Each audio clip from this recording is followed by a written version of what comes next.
bad friends, and welcome back to Love-Hate Relationship, an opinionated podcast for opinionated people. I'm Andy Boel. And I'm Alex Ruiz, and as always, we're here to brighten your day, anger your soul, and tell you how to live your lives in that order. And Andy, God damn it, I am back here in North Carolina. Yep. Not looking at your beautiful face. Nope. Because I got to visit with you over winter break. I call it winter break, even though neither of us have been in school for years, more years for you than for me, but even then. Well, it felt like winter break. I think I was actually off for longer than a typical high school winter break. I had a good 13 days there that I just didn't have to work, so. Yeah, no, I was, if you count travel days, I was out for, I think, 11 days in a row. Sure. And that was different. That might have been too many days, but I told you before we started recording, I came home and I was like, oh God, my bed. I missed my bed. I missed my Yes. guitars. I missed this whole little world we've built up around ourselves. Why can't Andy and Mariah just move up here and we can all just record here and it would be so lovely? I know. But there's got to be a certain level of dissatisfaction you have on a day-to-day basis. So you have enough to come on this show and do what we do about. I don't think circumstances require me to be dissatisfied. I think I will find things to be dissatisfied. Fair.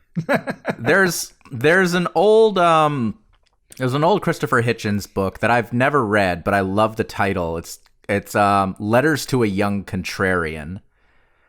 And there's something about that title that has always spoken to me, just as yeah, no, I think I do pick fights and arguments when none need to be there.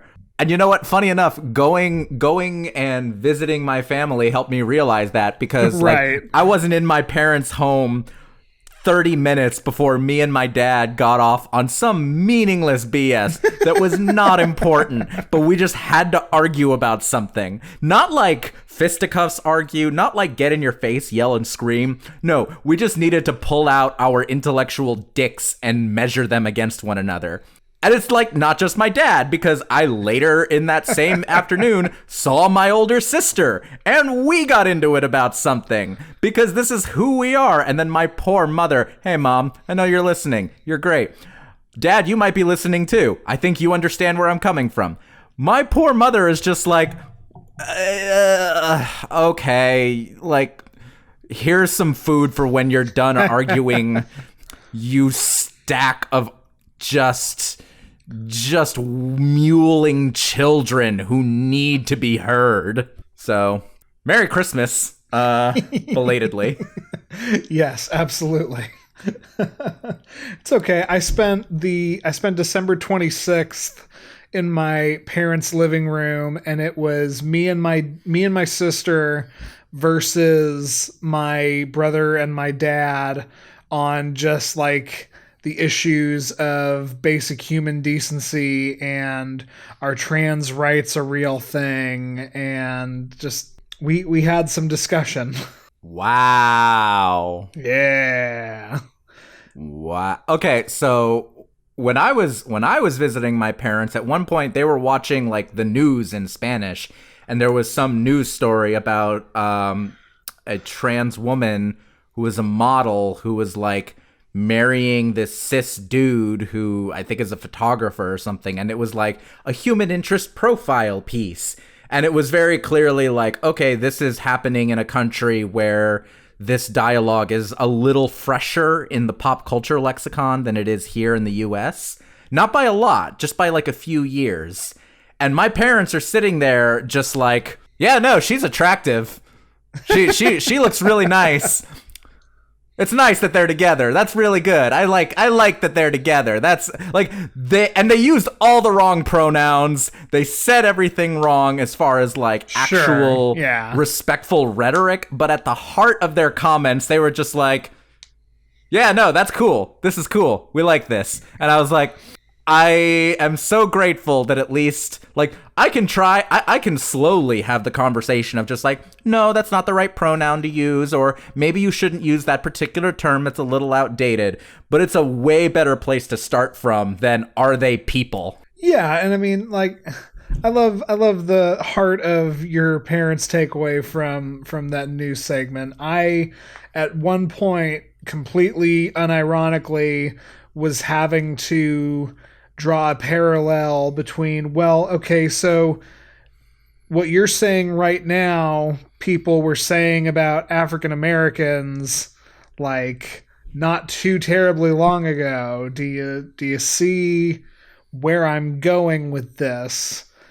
And like in your parents' lifetime ago. Yeah, absolutely. And it always boggles my mind. My dad grew up in San Francisco, for Christ's sake, but what are we gonna do?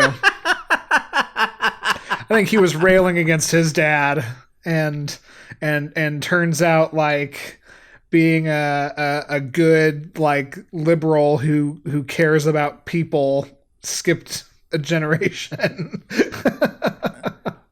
Well, I mean, it's the Alex P. Keaton thing, you know? Like, what do you do when you have the hippie-ass parents? The only thing you can do is become a weird little Republican yuppie child who... Yeah.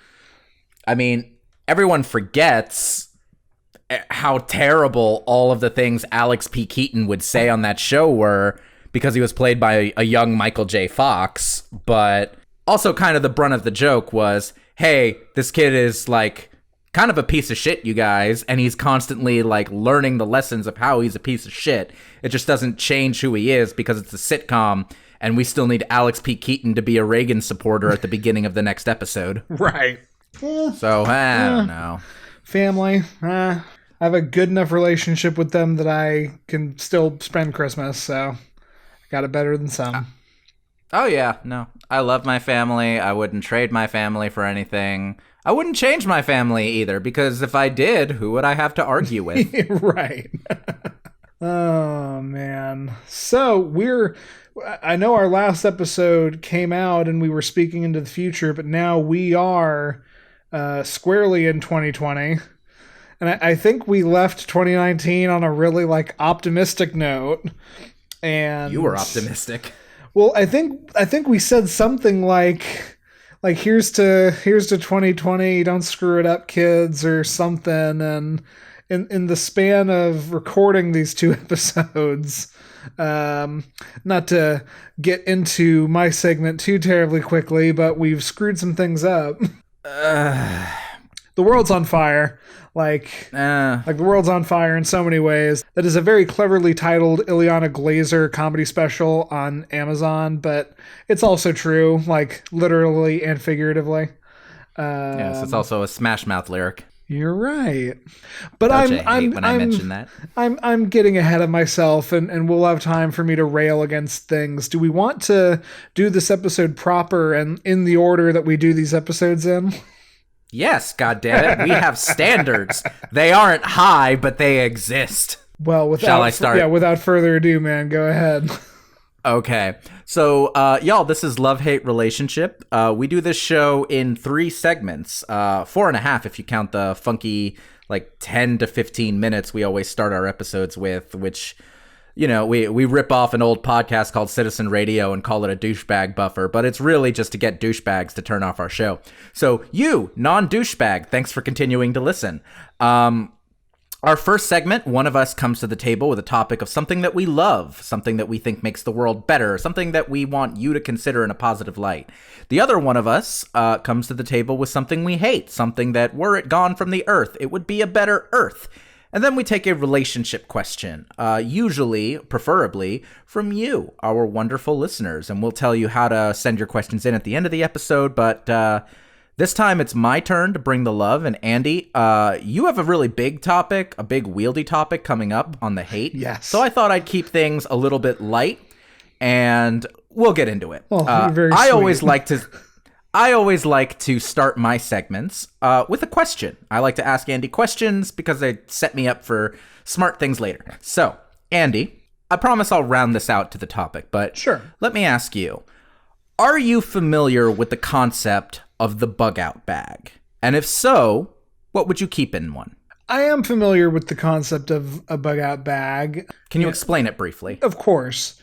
In my understanding, at least, the bug out bag is supposed to be like a person's entire escape proof solution in a bag. What I mean is, like, if you needed to get out of your apartment because it was on fire, or say you're a spy and the counter spies are closing in on your position, you have to leave your fancy hotel room, you grab your bug out bag, which has all of the things that you would then need to, like, make it through the next couple of days. The bug out bag is supposed to be like, you know, your change of clothes and your pocket knife, your seatbelt cutter, depending on if you are said super spy. Like, just the term bug out bag, it makes me think of, like,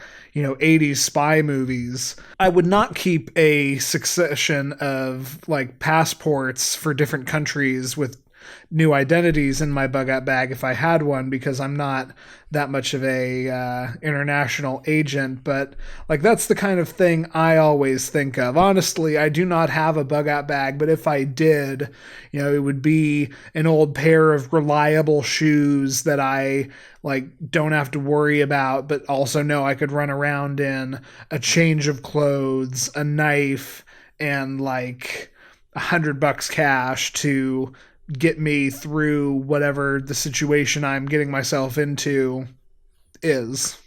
Okay. Yeah, not bad at all. You hit it pretty close. Yeah, you know, your bug out bag is just a bag you have set for a serious emergency. And, you know, depending on how detailed you want to be, it should be everything you need to survive for, I don't know, anywhere between like 1 and 3 days is usually what most people will say. So yeah, and the contents of your bug out bag sound pretty solid overall. You know, you're definitely going to want, you know, dry socks, change of clothes, pocket knife. That's definitely in mine. I would probably add like water purification tablets. I do have a life straw that I've never used. So, okay, yeah, that's going in the bug out bag. Cool. Yeah, that would be good. If you take any medications, you know, some spare medications, I'd add a flashlight, a multi-tool, probably one of those, you were a Boy Scout, one of those blankets that you rip it open out of the packet and it's warm, or like warming pads, you know, just in case you need to make it through the night, something like that. Totally. I have a magnesium fire starter that's really, really useful. I would totally put that in. A lot of these things are very small, but, you know, you can fit them in a bag. I've been, hey, I have a wife who is very fair-skinned. Sunscreen. That'd be a thing to have. You have talked about this. I remember now. Yeah. Yeah. I've been meaning to put together a couple of bug out bags because that's who I am as a person, y'all. And I've just been meaning to do that for a while, and I haven't. And, you know, it's as much to do with time as money, as effort, as anything, as much as the fact that I'm not really anticipating needing to ensconce myself into the woods of Western North Carolina and live off the land for a few days. But who the hell knows? You know, everything might go all Red Dawn any day, so who the fuck? Yeah. In any case, I appreciate you giving me your answer.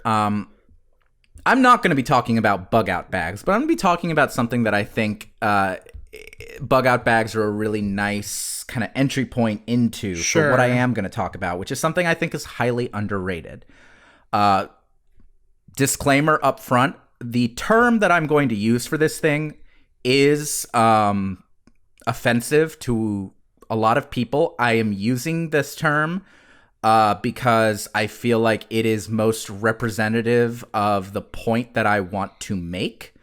So I am being deliberate in that, but disclaimer, I am aware that some people find it offensive. I am choosing to use it for rhetorical purposes. I'm here to talk about man bags, y'all. So the reason... What's so funny? It's just... What's so funny, Andy?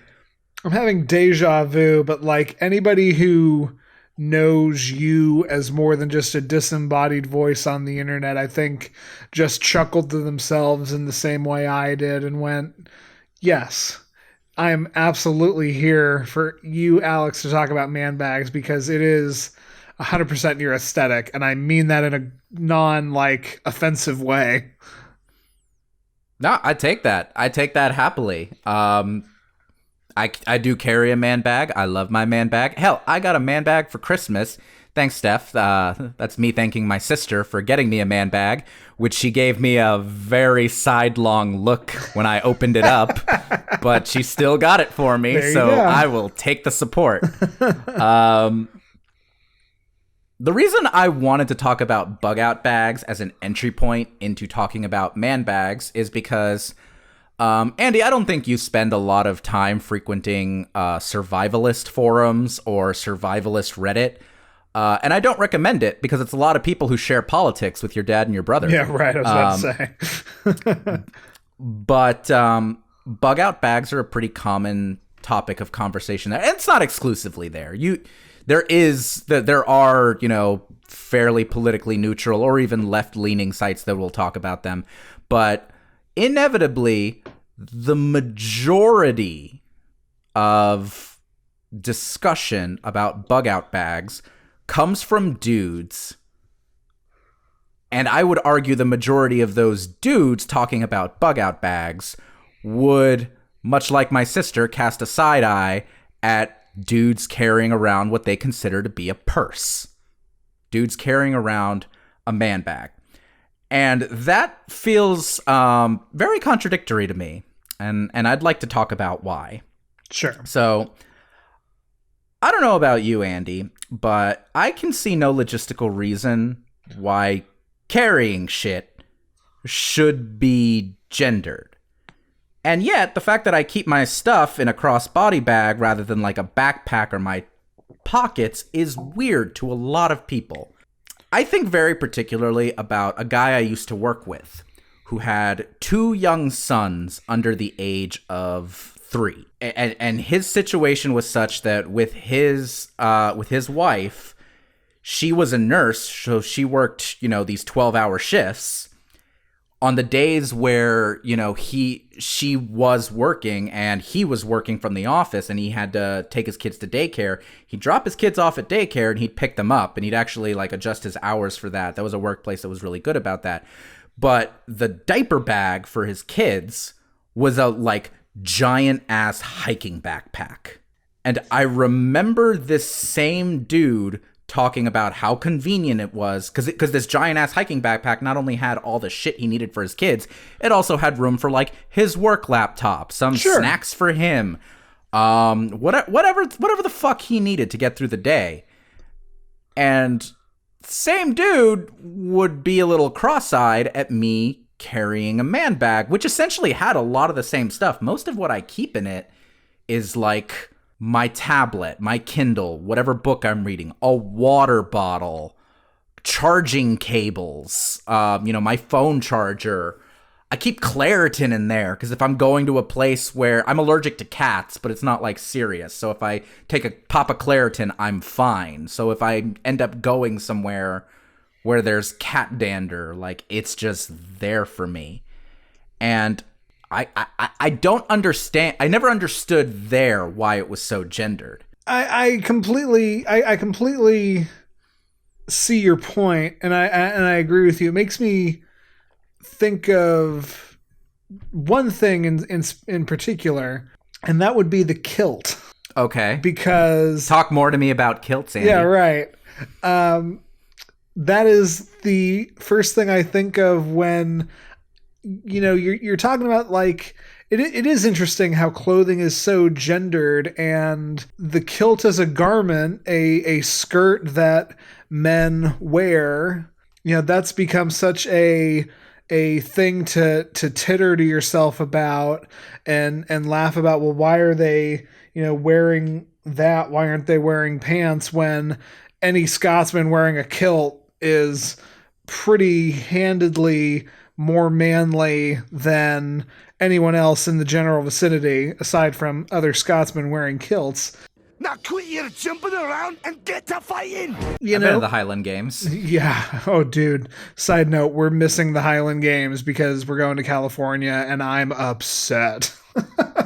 Oh, sweet boy. But, even beyond that, like I think about the kilt, and then I think about like tunics, like ancient forms of clothing. Like, it was a thing where you wanted to be able to run, you wanted to be able to keep your legs free.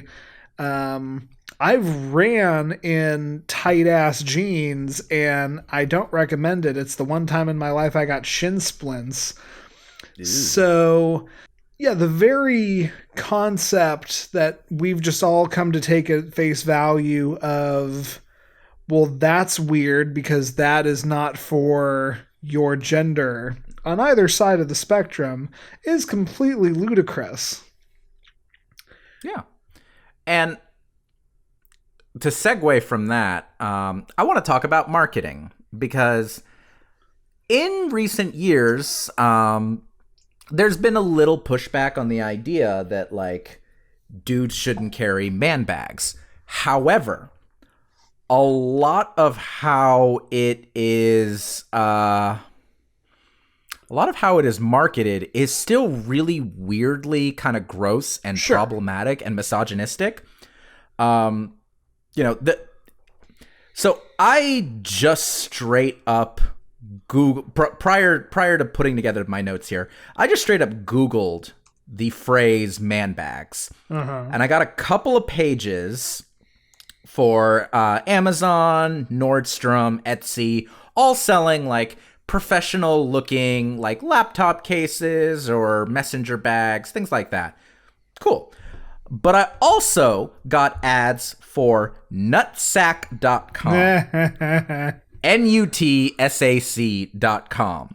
selling their, quote, man bag, damn it. Janet. That is the name of the product. It is the man bag, damn it. And all of the marketing for this is this weird, aggressive, it's not really a purse, it's a man bag. You can own that it's a man bag. You're still a total dude about this. And it's like one step away from you can keep your gun in it. Like, right, yeah. It's really fragile masculinity. It's like this notion that, like, if you just care, again, the thing that I keep coming back to is if you have a backpack or a briefcase, those things are fine.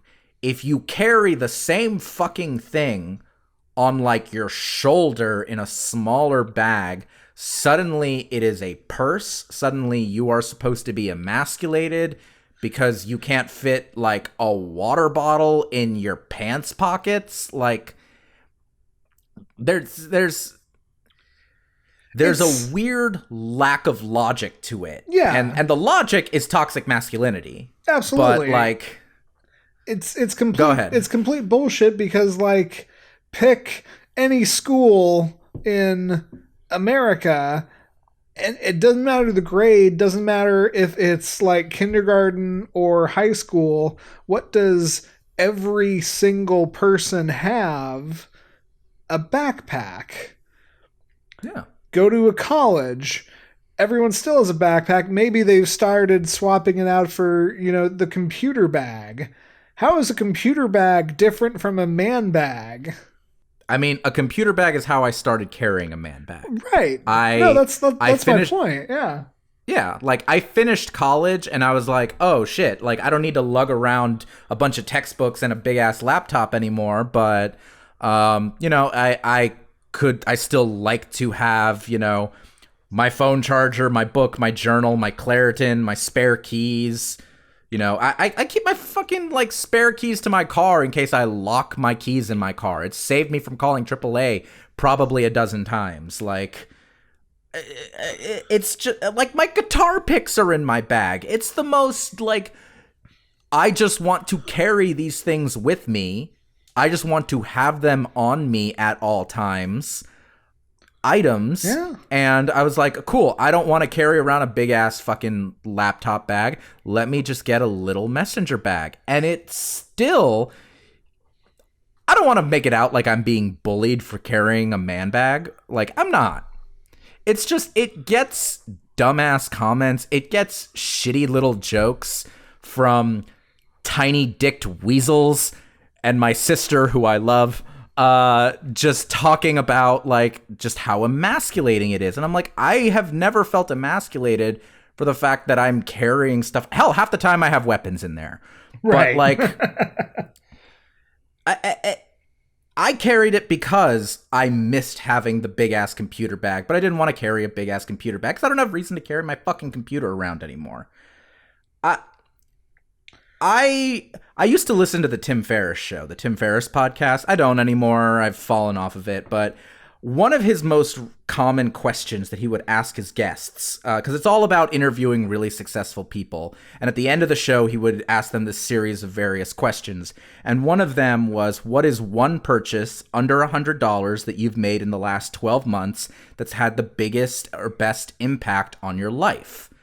And I have pretty consistently answered that as my man bag, because I don't spend a lot on it and it lets me just do things more easily. Like it lets me carry around the things that make my life easy. And the fact that that is looked at so askance, just, I don't see why. My thing is, like, I don't think it should be considered feminine or masculine. I don't understand why it's not fucking neutral. Right. And it again, it doesn't baffle me because the answer is toxic masculinity. But my whole thing here is I want to actually just have I want to have this dialogue with you and put it out there, just asking the questions. Why the fuck is it gendered? You know, why is it womanly to carry a bunch of stuff?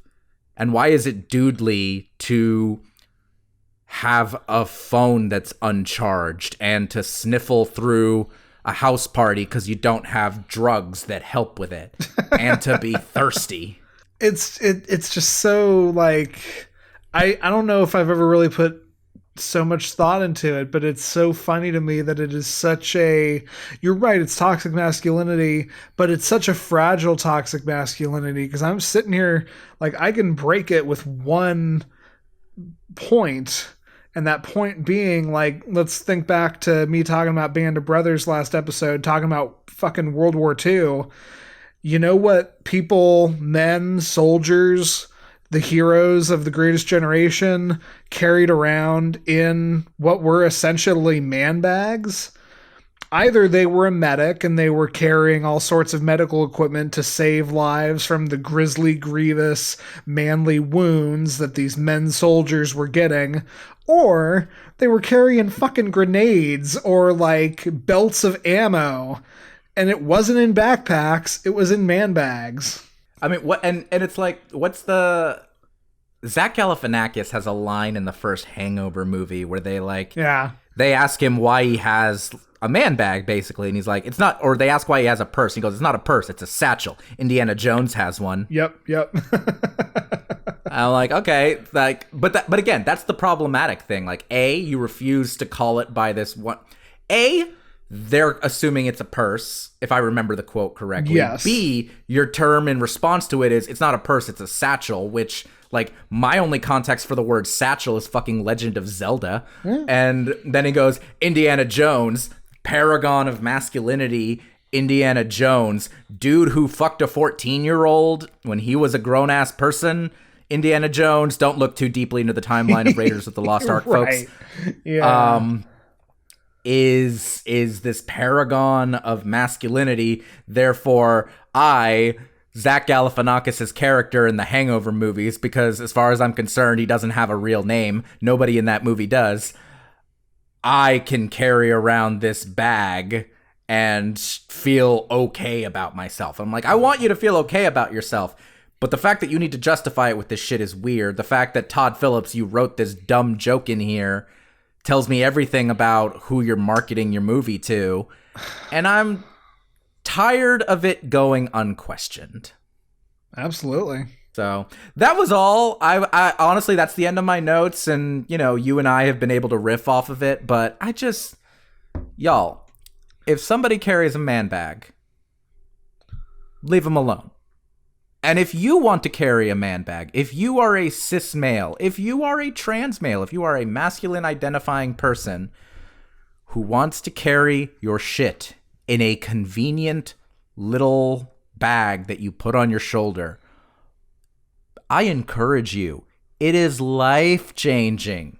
You have no idea how awesome I feel as a partner when my partner goes, I'm really thirsty, and I can pull out a water bottle. You have no idea how nice it is to be able to be like, oh, hey, I am randomly at a friend's house, and oh, look, they pulled out a guitar.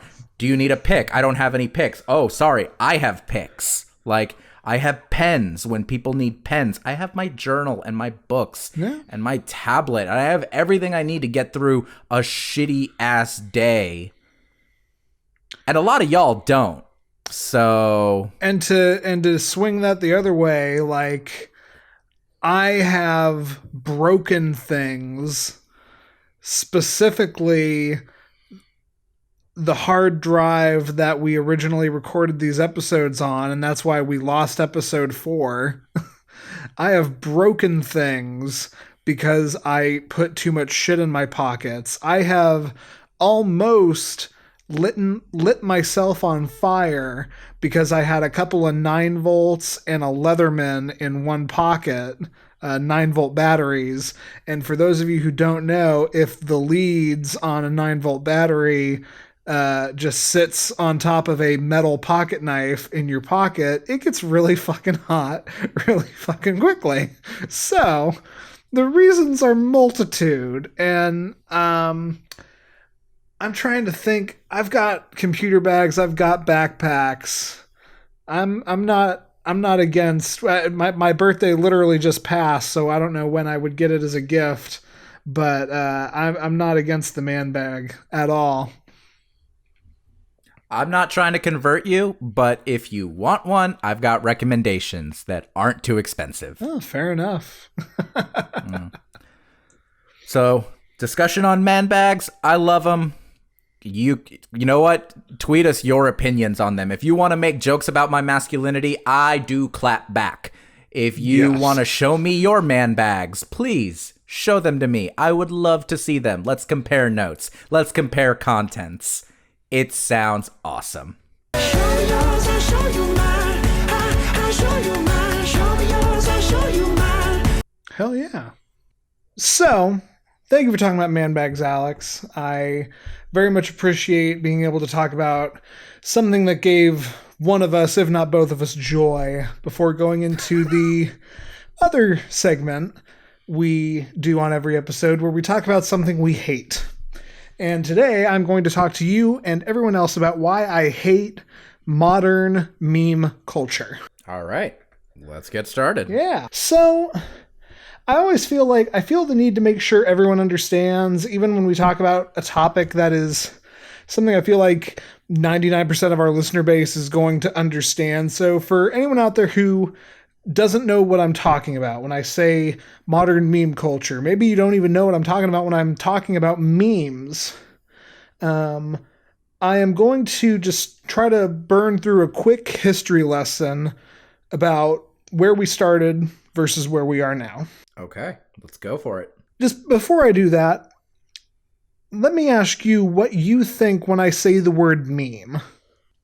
To be honest, and I'll be frank, I have looked ahead of your notes. I know some of this history, but just due to being a person on the internet on a daily basis, first thought that comes to my head when I think of the just the word meme is the common lexicon for it, which is an image of some kind, usually shared on the internet, usually with some text at the top and or bottom, usually humorous or trying to make some kind of statement, and roughly with the intention of somehow going viral or at least being shared by multiple people on the internet to, get a reaction.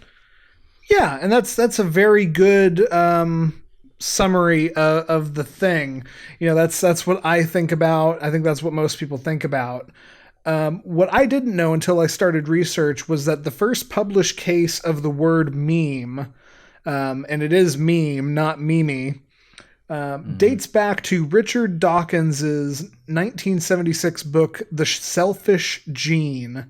Dawkins referred to this concept as a mime, which is a word derived from Greek, which means that which is imitated. The word was abbreviated to meme because he was trying to make a connection to genes, as in like genomes, like DNA.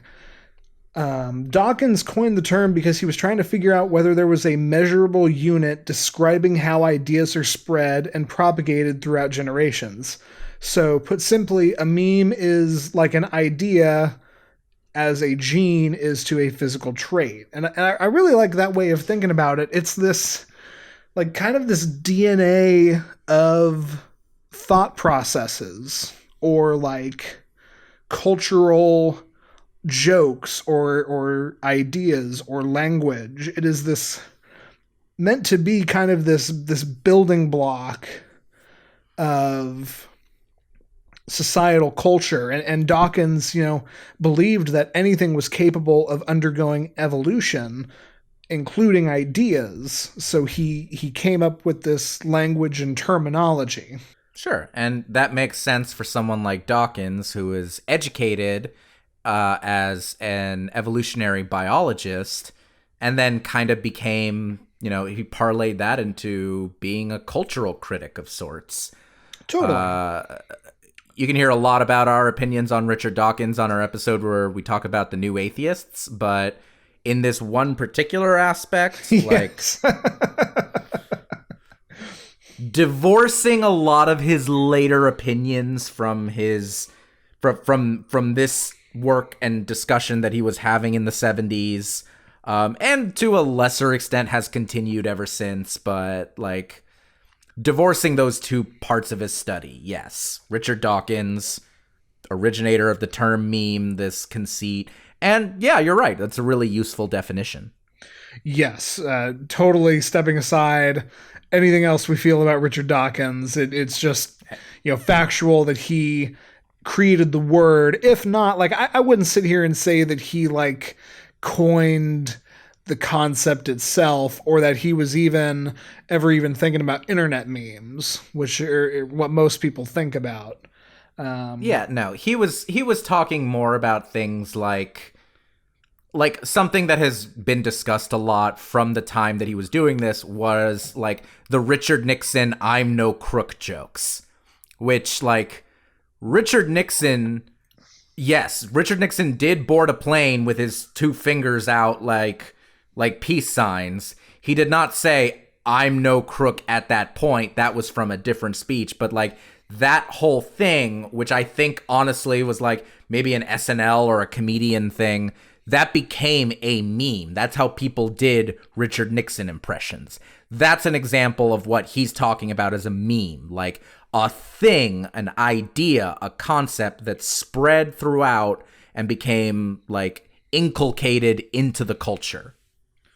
Absolutely, and I love that because that is a example of a pre-internet meme, and it's not even one of the ones that I thought of. So that thank you for adding that. I hadn't even considered that, but you're totally right.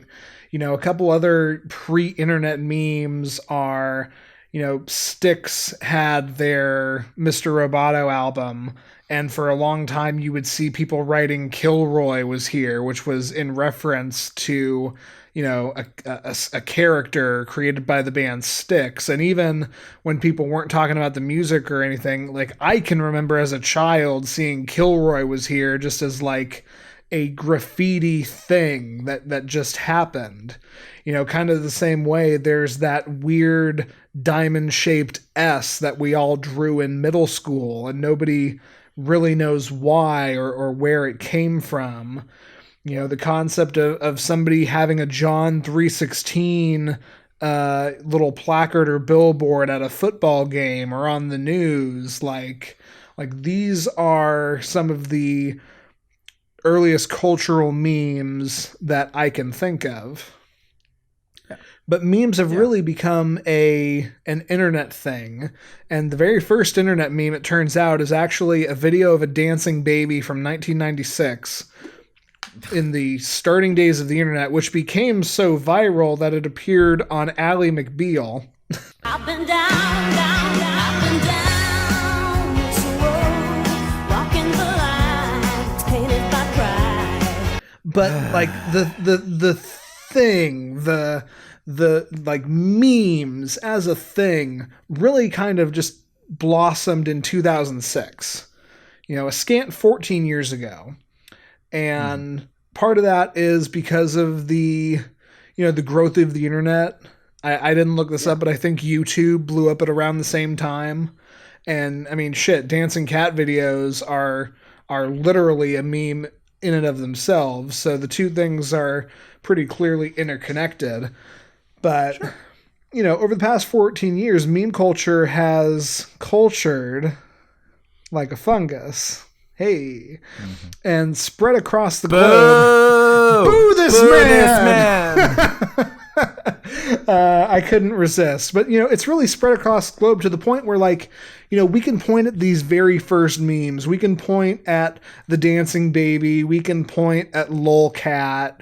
We can point at, the earliest ones I can think of where you would just take motivational pictures, the thing that you saw in your guidance counselor's office where it was a picture of a hot air balloon and it said motivation. And then it had some little quote. People would take that and just turn it into, whatever the hell they wanted. I remember making one of myself from a homecoming where I took a picture of my friend and his date, and I said, look at this happy Asian. Just look at him. Goddamn. But I did it in the format, which then made it into the meme. I'm really glad you got funnier later. Yeah, right, I know. I really like that you think I got funnier. But, it's erupted to the point where, there are too many for us to really be able to point at them all. We can point at the early ones. We can point at the things that we first encountered that then afterwards we were like, yeah, that's a meme. But there's a new meme every week nowadays. And that's fine. I don't hate that. I'm not sitting here saying it is some great art form that we need to take our time with and really appreciate. The viral nature is just a thing, and I would never think that we would even be capable of forcing it. There's nothing more cringeworthy than when a company or something would try to force a meme and inevitably they would jump on the bandwagon 2 weeks too late because that's how marketing teams work. Because they need time to put together everything. Right. And frankly, everybody moves on before they could reasonably capitalize. No, the reason I hate the modern meme culture is I truly feel like we've reached the breaking point. And I've really been thinking about this. I mentioned that memes as we know them really started around 2006. And we haven't had a true war. The Iraq war had another 5 years to it, yes, but it's not like we have had an instance where war has been declared in the United States since meme culture really became a thing. I mean, not a new one. The Iraq war started in 2003 and is still going? Still going. Oh, fair enough. Yeah. But one of the things, so we're sitting here in 2020 and the things that have really just inspired this hatred from me are the prospective Iran war that as of time of recording we have not formally declared and begun, but God, who knows what will happen in the next 2 weeks. And the Australian fires of 2019, which, I got on my bully pulpit and really screamed as much as I could about the Amazon rainforest fires. Hey, quick fact, guys, the Australian brush has been on fire for longer, and from a kilometer standpoint has been on fire more, and nobody's doing anything except making jokes. At least that's what it feels like. And even the people that are doing something, Alex, have you heard of the naked philanthropist? Oh yeah, no. Okay. Sex worker Twitter went nuts trying to support her. Sure, hell yeah. Yeah. For those who don't know, this is a sex worker who actively campaigned and said that she's a model, and she said that she would essentially anyone who DM'd her proof that they had donated $10 to Australian Relief, she would send them a nude photo. And she raised something like $500,000 in a few days. Yeah. Something crazy like that. Shut up and take my money. And she caught a lot of shit for it because people are stupid. So indeed, instead of taking the time and figuring out what they could do, whether it was buy a nude or find some other charity, do something, people started making jokes and making memes about this. And, what I've seen more, Soleimani, the Iranian general, was assassinated, the third? I want to say the third. Something like that. No, it was the third because, as it was happening in real time, my Twitter just became nothing but people posting pictures of, man, we 3 days into 2020 and World War III starting, and taking the picture of a kid who was sweating profusely and, digging up jokes of when they had said World War III was coming and saying, well, this aged poorly. And I don't know if it's my 2020 started from the moment, from the word go, from the ball dropping. My 2020 started wonderfully, absolutely fantastically. And I spent my little job winter break, reaffirming my hope in the world, and it's all just coming crashing down.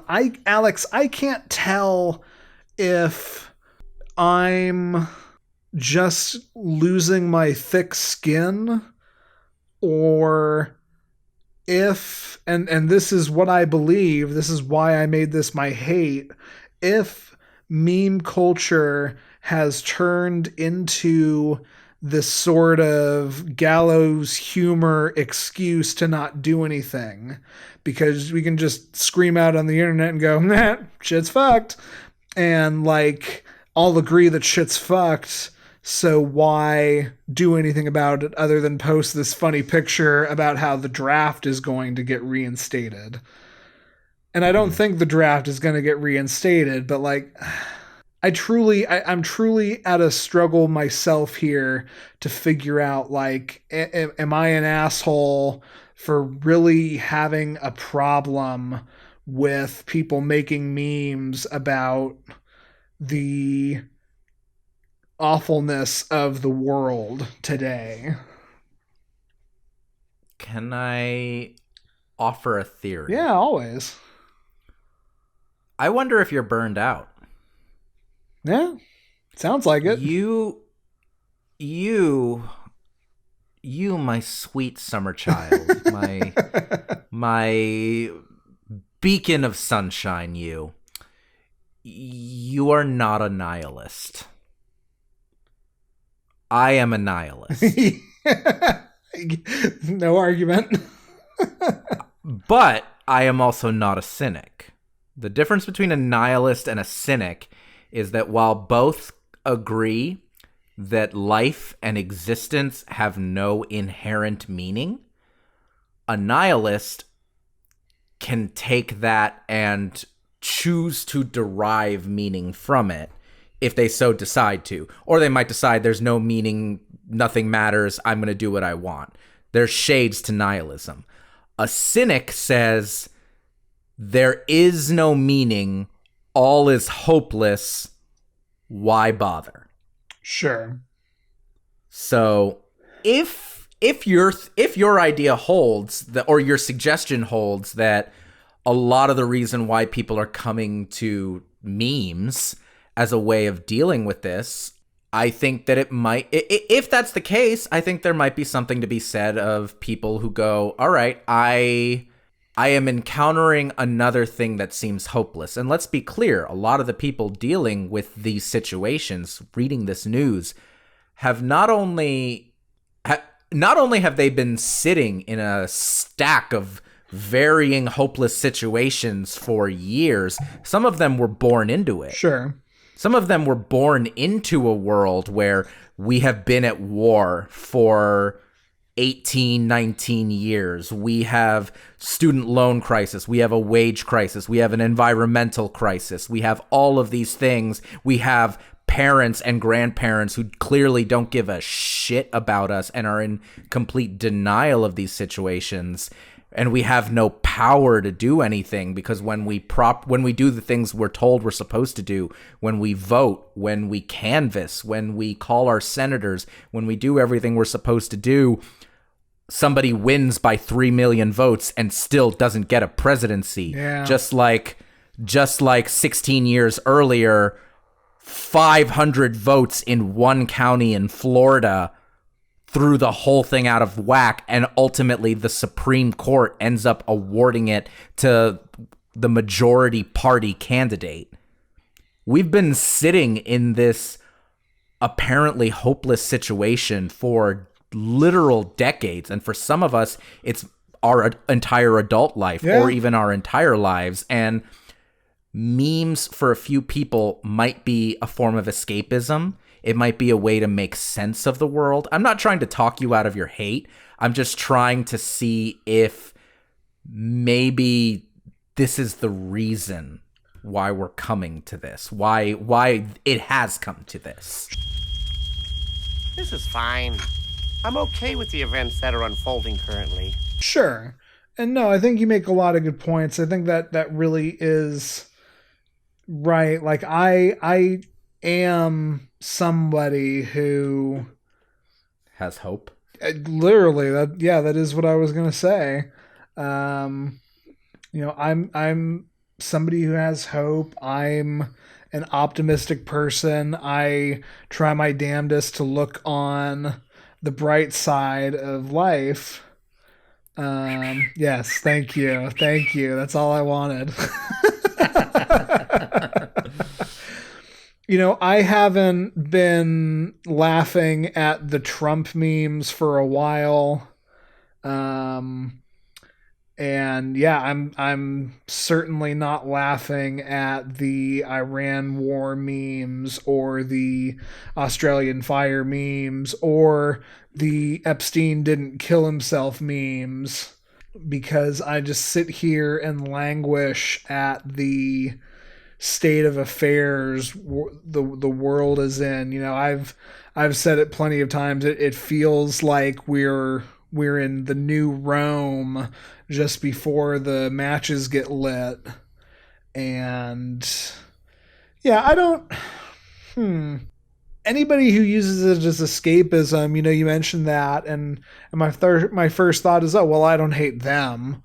It just, I mean, I hate it a little. I sit here and want us to instead pool our collective energies into making the world a better place, and to, like, there are certain rich and powerful people who are keeping the status quo in place because it benefits them, and I want those people toppled, and I want us to collectively like like save the planet while we still can, if we still can, and like just hurry up and get to my friggin' Star Trek The Next Generation utopia.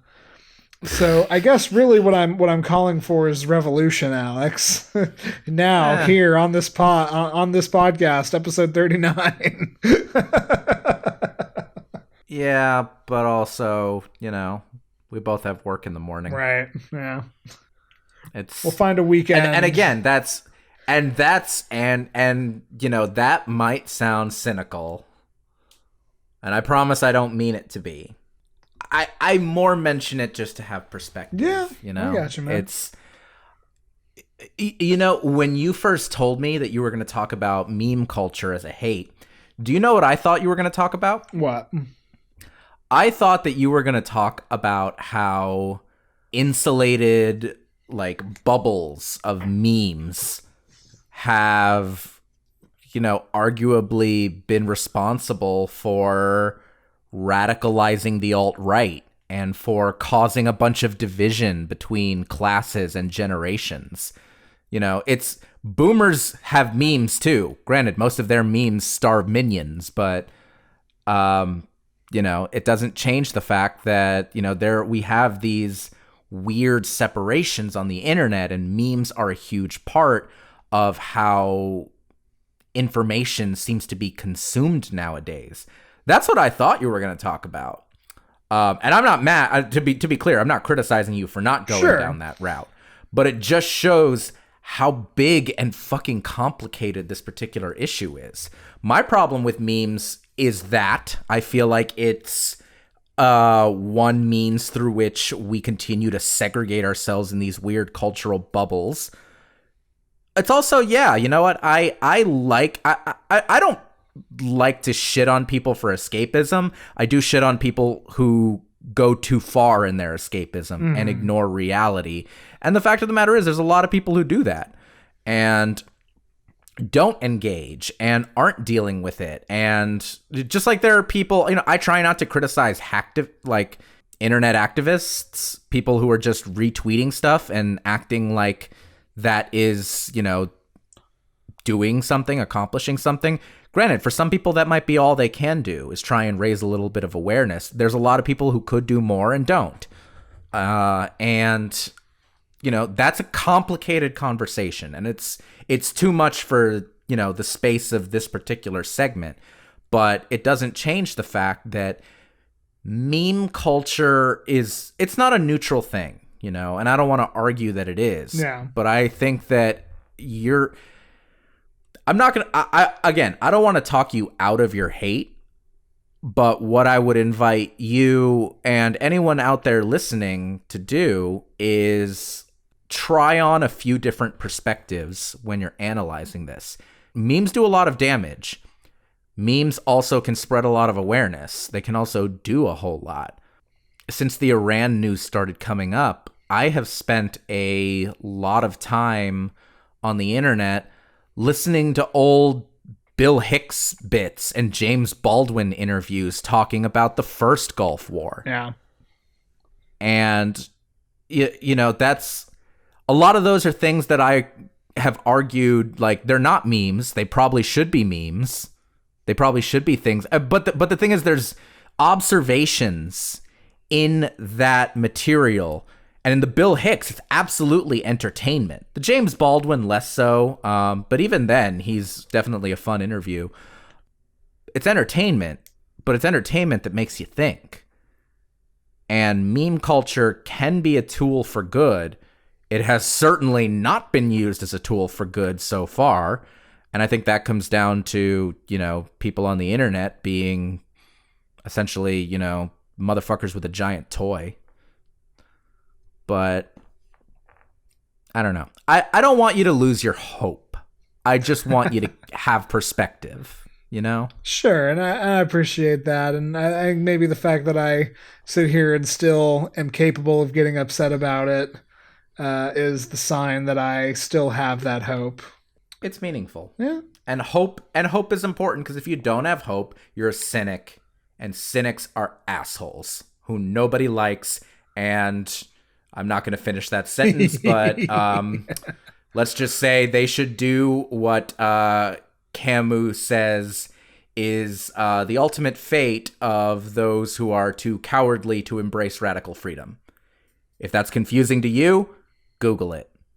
Use the internet and learn yourself something. Call to action. Shall we move on to our question? Yeah.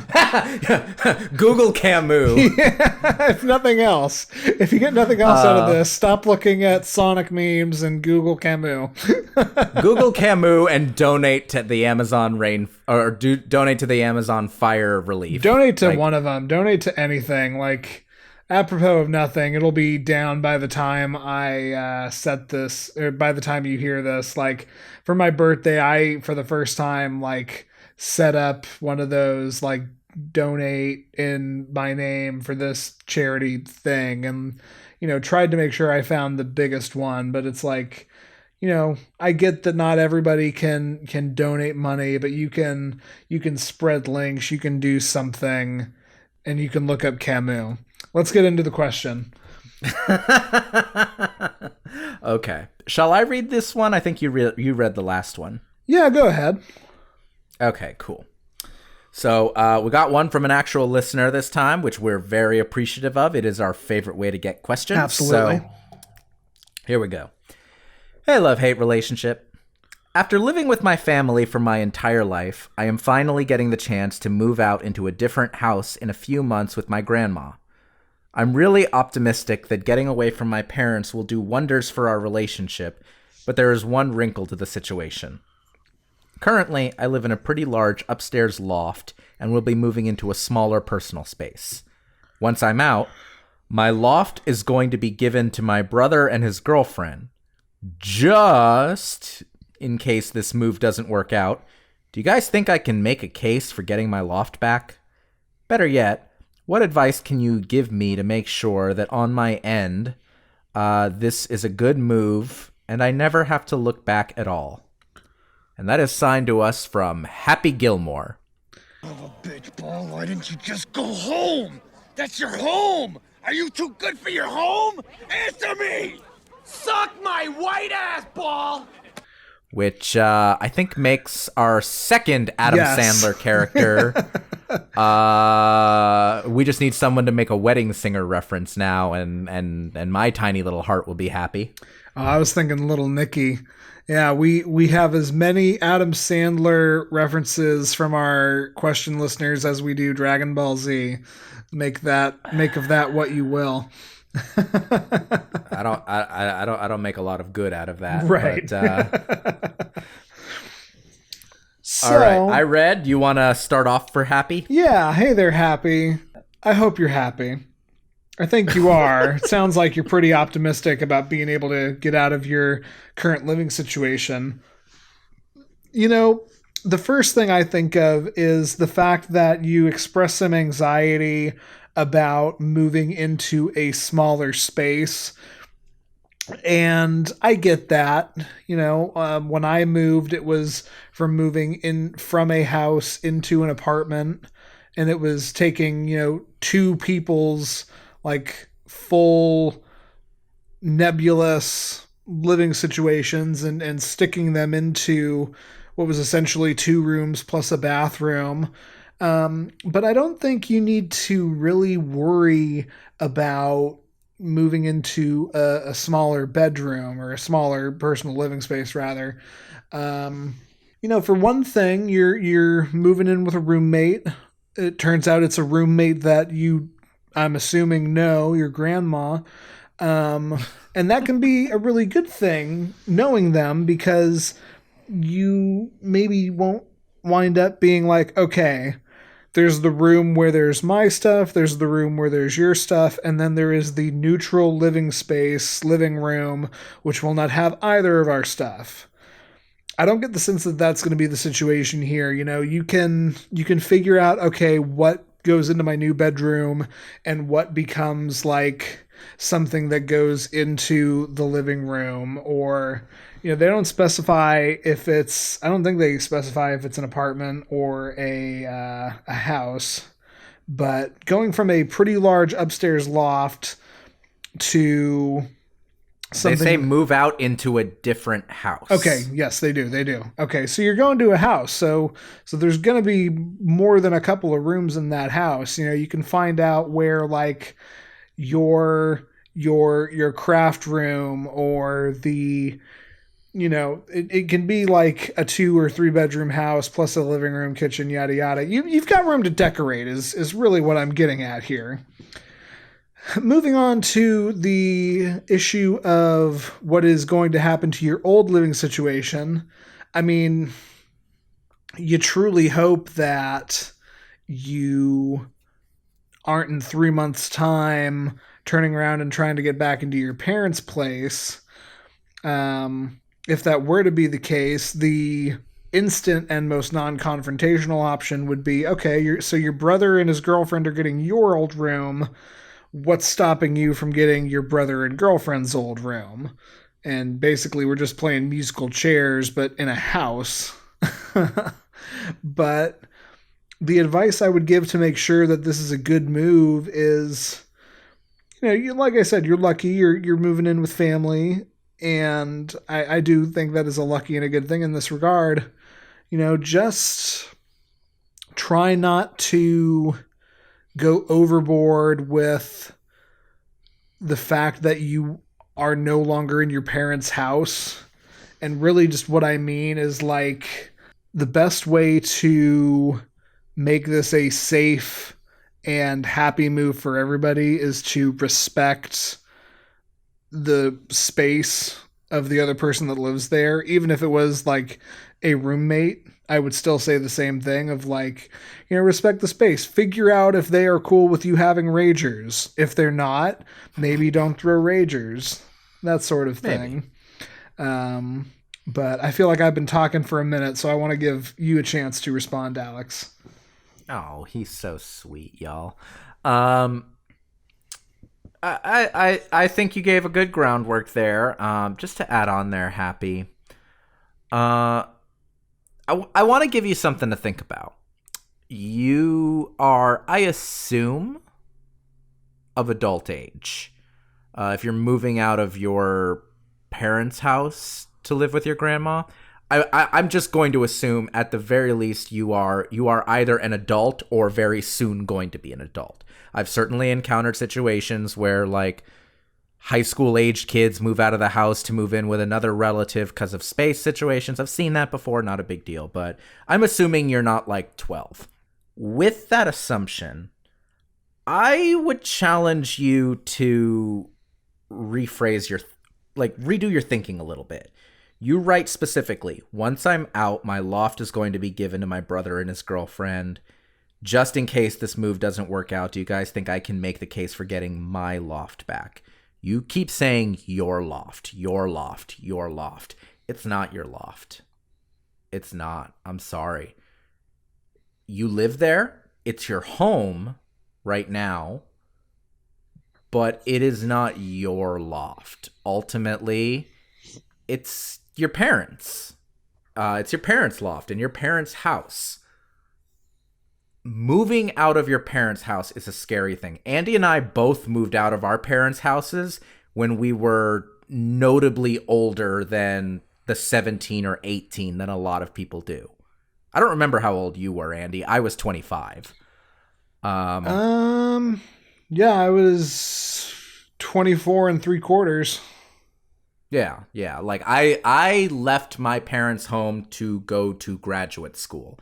I lived with my parents all through college because college was expensive. Shout out Rollins. And then I got into grad school in another state. And I was like, cool, that's where I'm going to. In that intervening time between finishing college and going to grad school, I was living at home to work and save up for graduate school. Like, I did not live on my own until I was that age. And the fact of the matter is, like, my first living situation was hard because I had roommates for the first time and I had to deal with that. And, you know, some things went well, some things did not. I hated one of my roommates and the other one I barely saw. So what are you going to do? Yeah. Living situations are never ideal. But the fact of the matter is, my first place, even though it was graduate school housing, even though legally it wasn't mine, it was a place that I had paid an institution to let me live in for a while. It was my place independent of my parents, and it was the first time that I ever had that. And that change in mindset is so important. It is not your loft. If this thing doesn't work out, maybe you can make that case. I don't know what your relationship is with your parents. I'm going to assume you think it's good enough that you can possibly do this, but you would also be putting out your brother and his girlfriend, which I don't know how old they are or what their situation is. You don't really go into detail. But there is something to be said about closing the door and leaving it closed behind you. You're moving in with your grandma in another house will probably suck some of the time. I don't know if you like to throw ragers. Maybe your grandma likes to throw ragers and you like to sit and knit. I have no idea. But there will be clashes with your grandma. That is something you need to anticipate, because when you live with anyone, you will have clashes. I moved in with my best friend, my partner, my favorite human being in the world, and like a month or two in, we had a blowout fight about where I was leaving my razor in the bathroom. Because even though she was my best friend, even though she was my wife, my partner, the person I care about the most in the world, we were also roommates, and roommates will disagree and have those problems. Make a new home where you newly are and stop thinking about the place you were as yours. It's not yours. Change your mindset, and I think you'll be in a better place to do what your second question was, which is make sure this is a good move and you never have to look back. You need to divorce yourself from the old space. I love that. That's great. I thought of something as you were speaking that kind of goes along with that, divorcing yourself from the old space. There is no hard rule that you have to move back in with your folks if things don't work out with grandma. Now, maybe you're in a specific financial situation, or maybe there's an extenuating circumstance, but it's not set in stone. Maybe this is, if things take a turn for the worst, maybe this is the opportunity to figure out which of your friends has a couch they don't mind you crashing on for a while until you can, work up getting into a room in their place, or just something like that. You don't have to immediately come back and either ask for your old room back or try to negotiate a new living situation. But really, I do think I like Alex's advice to temper yourself. And sometimes that can be like a scary or a negative thing. And really, I think this is more of just like this is a temperance thing. This is, just go in with a realistic mindset that at some point you and grandma are going to fight over the kitchen spoons or whatever. And also realize that just because you fight over the kitchen spoons, that doesn't mean you're going to be moving out in the next week. I get a real sense that there is an optimism here, and I want you to continue to have that. You can still be optimistic and temper your expectations, but the biggest thing really just is like, you can focus on the good while being prepared. You can focus on the good while being prepared for some potential bad, and it's not going to be the end of the world. And you specifically state you think that you're really thinking that getting away from your parents is going to do wonders for your relationship. Lean into that. And also, if it doesn't happen, it's you didn't do anything wrong. But I guess my final word here is lean into the good, but don't be totally blind to the potential bad. I think that's smart. Yeah. Yeah, the one thing I'll add is you mentioned offhand that it's a wrinkle that your current setup is pretty large and you'll be moving into a smaller personal space. Dude, Marie Kondo that shit. Like, I'm not shitting you. Like, me and Stephanie have once a year a Marie Kondo day. It's actually coming up later this month for us, where we go through our entire place and go, all right, what the hell do we actually need? All right, last year we set all of our clothes up on backwards hangers so that when we put them back, they'd be forwards hangers. What didn't we wear in the last year? What books can we part with? Whatever do we have a million of that we can get rid of? Like, that's a good thing to do. Get rid of some shit. Yeah. Get rid of some shit. Don't be a pack rat. I say this as a natural pack rat. I want to save everything. It is a running joke in my marriage that I go to my gym and there will be like sweaters or water bottles sitting in the same spot in like the front of the gym. And I'll wait like a couple of weeks, and if they don't move and they haven't been touched, I go, yoink, that's mine now. I have like 4 jackets that are all a little too big for me, like just sitting in my front closet. And the joke is I bring home this shit from the gym and we say that it's gym trash. So Stephanie turns to me and goes, "Thanks, gym trash."